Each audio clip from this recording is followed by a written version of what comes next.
ACES interviews. Conversations to empower. Introducing Sandie Roberts. Hi, and welcome to ACES interview. I'm the occasion speaker, and today I'm joined by Sandie Roberts, a disability advocate writer and part-time model with a trauma field early life and coming into acceptance of being disabled much later in life. And that they have had a rocky road to self-love and acceptance. But now Sandy is here and is planning to share the benefits of life as a disabled career human rather than looking at all the things wrong with the world. Well, Sandy, thank you so much for joining me today. I was wondering, I saw that recently you had to open up a new Instagram account. I wondered, would you like to tell the audience what that was? Hi, Leo. Thanks for having me on. I'm very excited to be here with you today. Yes, it's been a really difficult period of time recently because I had to make the decision to open a brand new social media account on Instagram and shift the focus from my main account, which has nearly 40,000 followers, and start all over again. And that's my livelihood. That's where I make my, living. So it has been a really big decision, and some would say a big, huge risk, I suppose. But I didn't feel that I had any choice because it wasn't made lightly and it wasn't made quickly. This is a decision that I have felt that has been coming for about 3 years now, because around about 3 years ago, unfortunately, my account got posted in a forum for devotees. And for any listeners that don't know what that is a person that obsesses about a disabled person, usually for sexual gratification. And that was the situation in my case, because I posted a lot of fashion and body confidence content. I was a lingerie and swimwear model, and it wasn't actually just that kind of content that got them. It was any fashion content. So anything that showed me and my physical form in a wheelchair, moving about, including my feet, which we all know people can be a bit fixated on. And unfortunately, because of that, what happened was that a huge number of people flooded my account. And when I say huge, I'm talking thousands per hour would follow me. So they were coming in faster than I could remove them. And then they were flooding my messages and comments. And what happened was that it changed the algorithm at that point to think that that was my audience. And for 3 years, for 3 years, I've been trying to retrain the algorithm to understand that my audience is the disability community, not these strange people that obsess and fetishize the disabled form. And it hasn't worked. And it got to the point that I was losing business because brands were looking at my followers and they were thinking that I'd either bought fake followers to try and increase my follower count, or that was just my demographic, and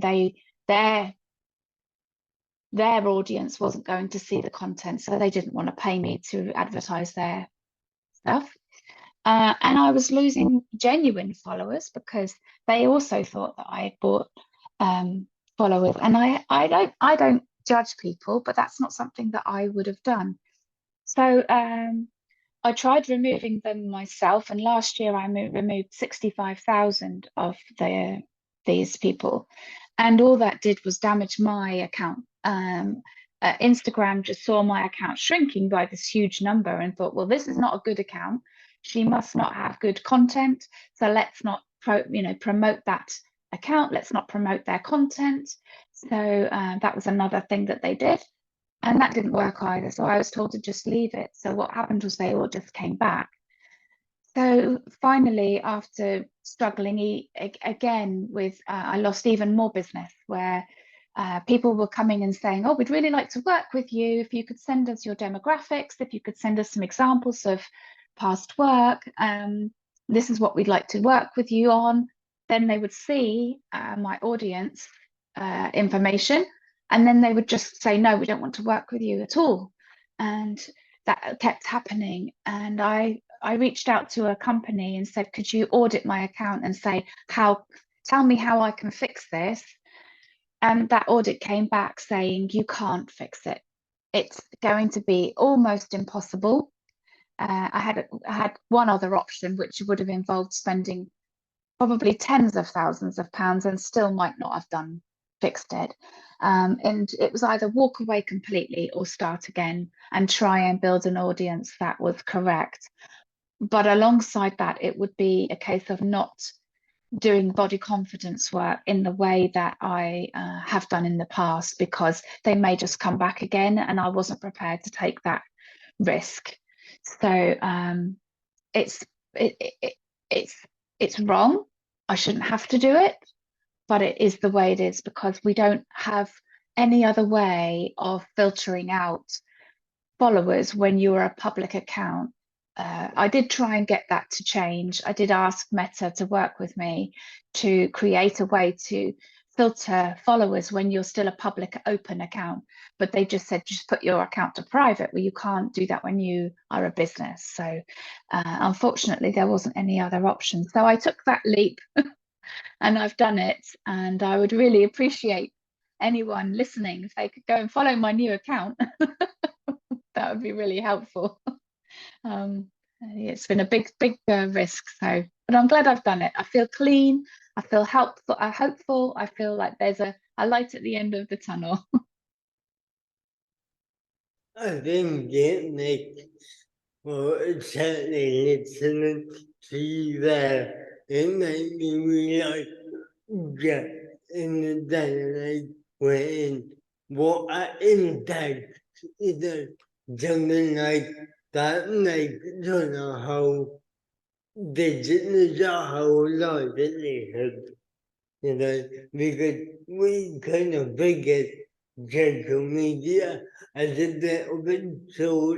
Well, it is a tool, but sometimes it can be easy to forget just how impactful that is, and once it does go wrong, like you just described, the impact on everything we do is monumental. Absolutely. I mean, when it first happened in that November 3 years ago, I went from having a normal account to this one where there were, thousands upon thousands upon thousands flooding, and I felt so vulnerable. And all I did was think, what if they know where I live? Have I ever sort of posted anything that could identify where I am physically in the world? Panicked about that.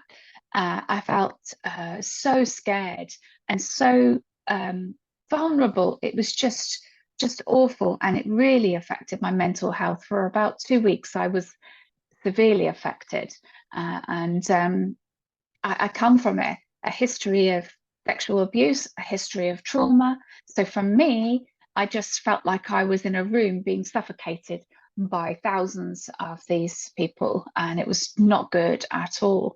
And all the while, this was my business, and I felt that the platforms, I understand that they are trying to do their best, but when you have a vulnerable person, there needs to be more protection available than just a robot at the end of a screen. You know, there needs to be a real person that we can access in emergency times like that. And there isn't anything at this moment. And I think that's where it lets us down. There was no emergency contact for us, you know. Yeah, definitely. I agree. I definitely need to be that application in place because it's scary. And like you said, also as a vulnerable person, I think when we're making content that is kind of we're talking about ourselves and our experiences with disability, and then that is kind of taken the wrong way or used in the wrong way. It is really damaging to ourselves. It's Mhm. yeah. Yeah, for sure. I hope that I can continue to work on that, even though I've started the new business. I really hope that I can um, keep pushing that message, and keep talking about it and keep raising awareness. And I'm so glad that you had the strength to say, no, okay, that happened, and now I'm going to again. I look at all your friends and all the loveliness you did get when you knew a girl. I guess you took that and you knew you needed to continue. Yeah, I didn't want to. I think the words I used was they can win this battle, but not the war. Exactly. That leads me nicely onto my next question, which is what empowers you? Ah, yes. Several things empower me. I think being able to. I wrote some notes down because I have a problem with my brain not working. So um, I wrote down here the freedom to be my true self. And the reason I wrote that is because I kept my true self hidden for so long. Um, I I didn't even come out to my family until I was in my mid to late 40s. So even though I knew I wasn't heterosexual, I didn't even know what that was, but I knew that I liked other than boys. um, from a very, very, very young age. I'd say my first crush was a girl when I was about 5. Um, but I didn't tell anybody in my family until I was much older. So I had this whole kind of secret that I was holding, which isn't healthy. You know, it's not a good thing to do.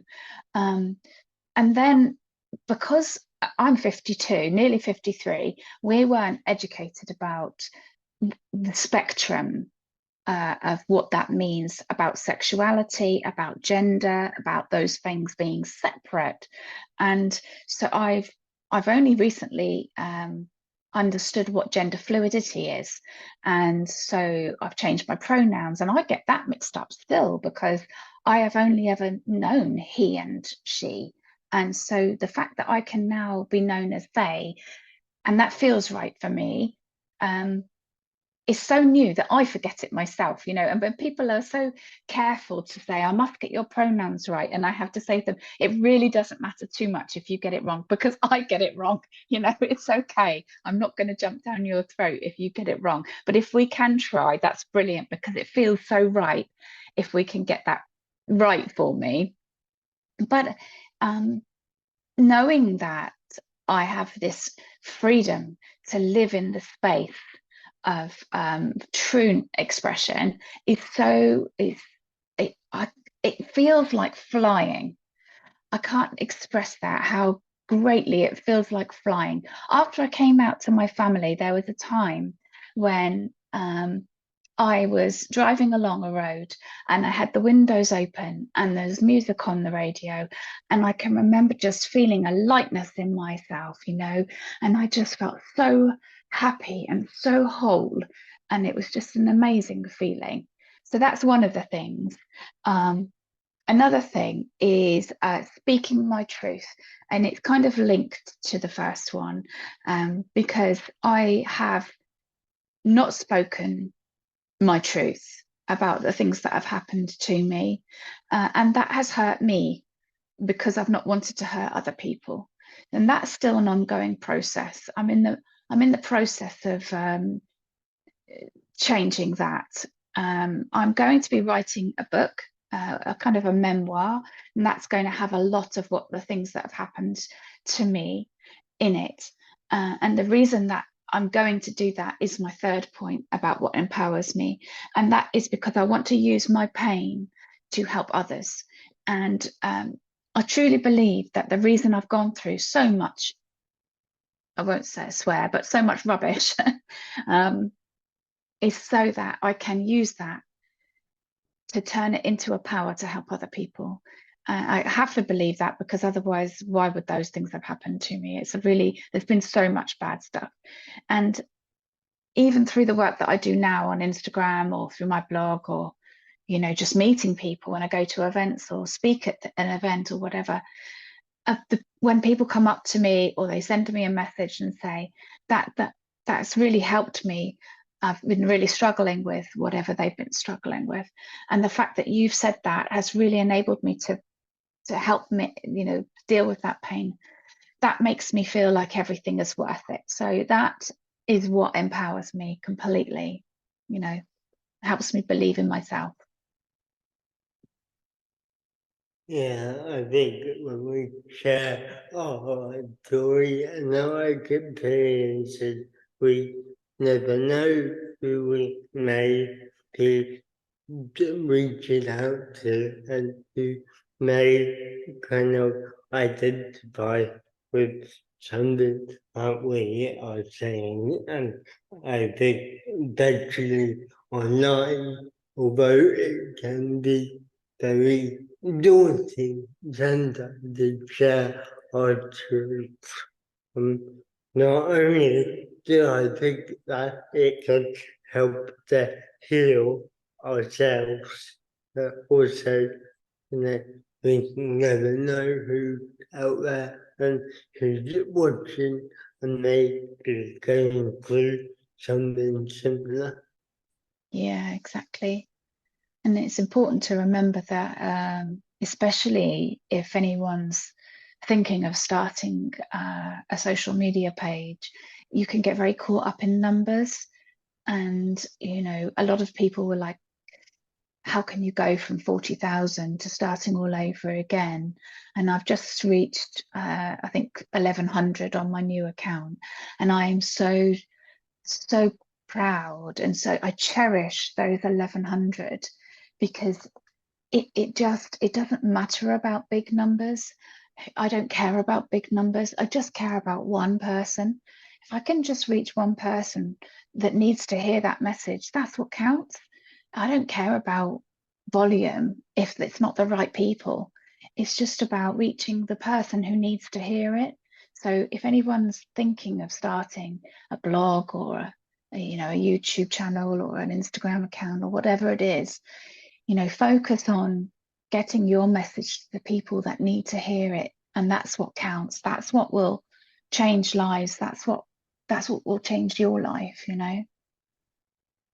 I think a very important message. I think nowadays we get caught up in numbers, who's liking me, who's following me, who's doing this and who's doing that. And really at the end of the day, it's not about that, is it? It's about being human to human and, sharing and helping and supporting other people.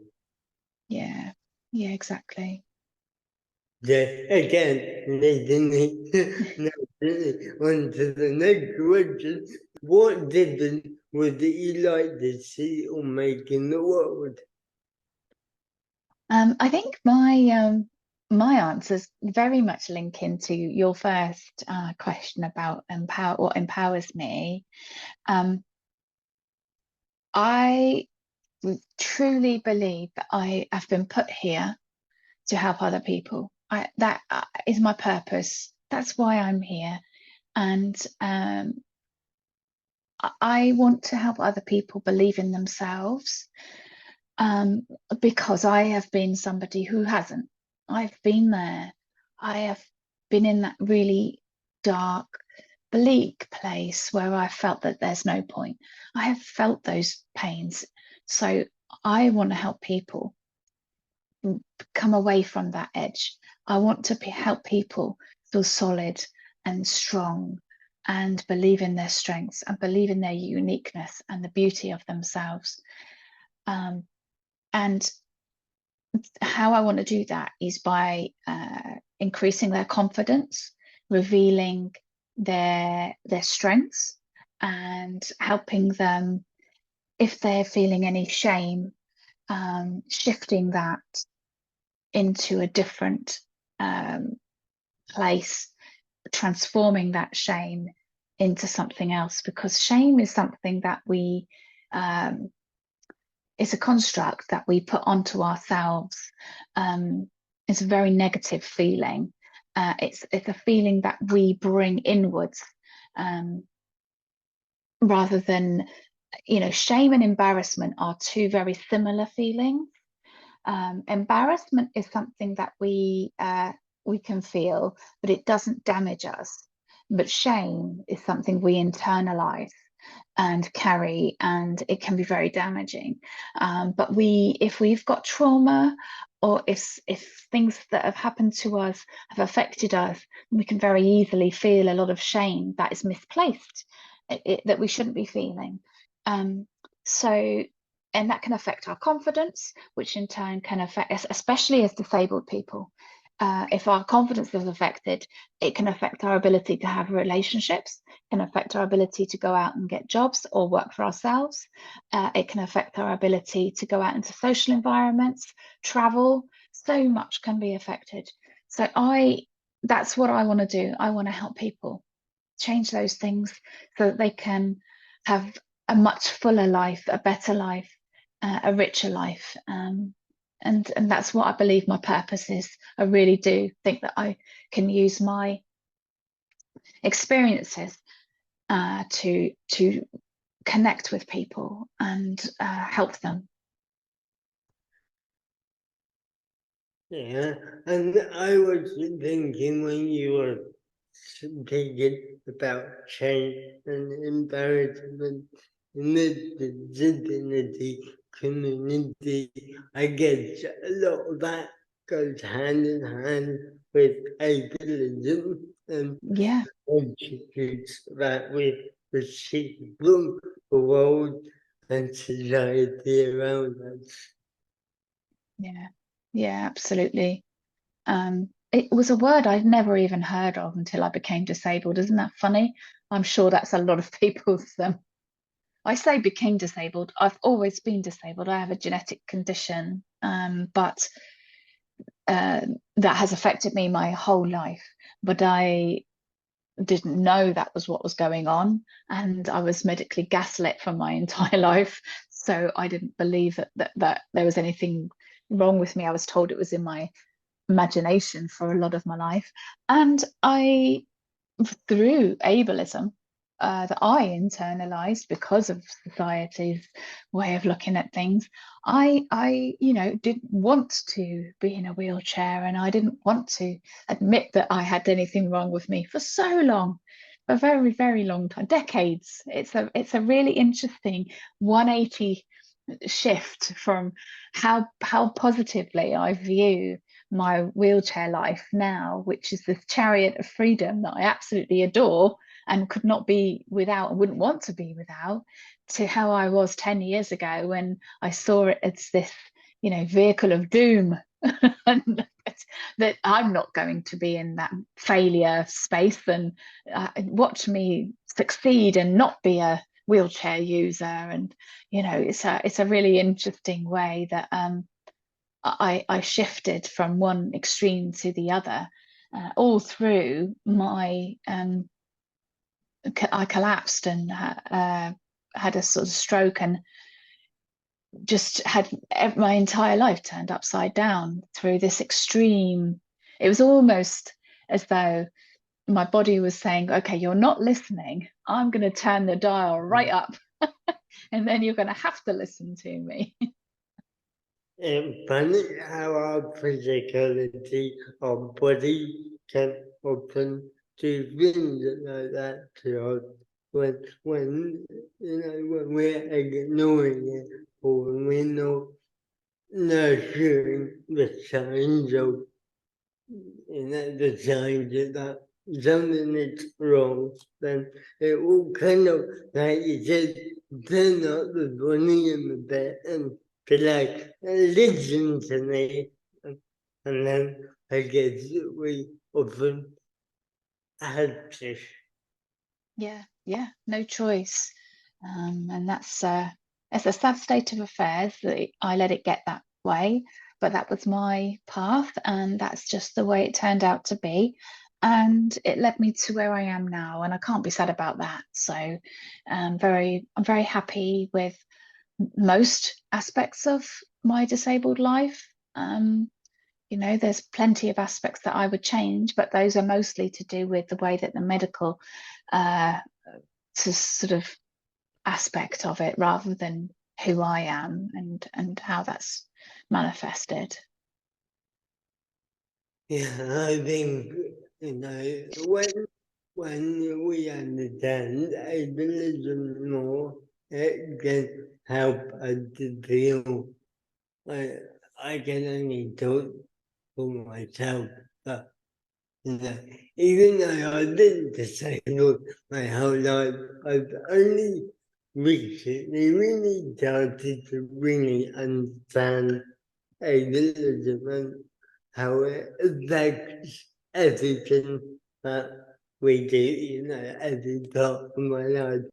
And once you understand that and you find not peace, but you realize that it is all external, and I think it can be slightly easier to deal with the external world. Yeah, it's like a resignation, isn't it? Acceptance. Yes. Yeah, we can't do an awful lot about it, but I mean, I think helping, once we know about it, we can talk about it, and we can help the non-disabled to understand it. So hopefully the fact that, I mean, I watched a Sex Education, and they were using the word ableism on a mainstream TV show that millions watch, and that was unheard of even 5 years ago. So we've definitely made progress, and it will continue. We just, we have to remember to keep looking forward and not focus constantly on what hasn't happened. We have to let what hasn't happened inform the future, and never forget it, but not let it hold us back, I think. Yeah, very important to use it as a tool to move forward rather than to hold us back. I agree. Great. Well, thank you for joining us today, Sandie. Where and how can people connect with you? Oh, yes. Well, first and foremost, if people could follow my new account on social media, that would be amazing. I can find me on Instagram. The account is at The Real Silver Linings. I'm waiting for my blue tick. But also, I've got a website, which is www.searchforsilverlinings. And on there is a sign up page. You can also find it on my Instagram in the bio, in the link there. There's a sign up page for a newsletter because I'm building a new community and learning resource hub, which will be about a place to increase your confidence, a social hub, but also there'll be lots of learning resources. And I'm gathering email addresses so that I can let people know about the progress of that. So people can sign up for that on my website, and also the link in my bio of Instagram. So yeah, please do sign up for that because that's going to be very exciting. Very excited about that.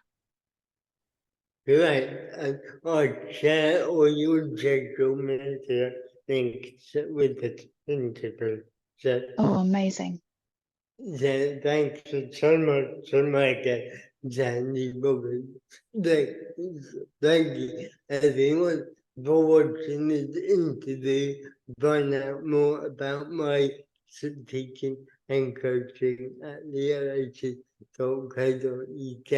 and ACES interview will be back soon with another powerful conversation. Bye for now. Thanks for watching ACES interviews. Find out more about Sandie Roberts in the show notes. Don't forget to like, subscribe, and follow.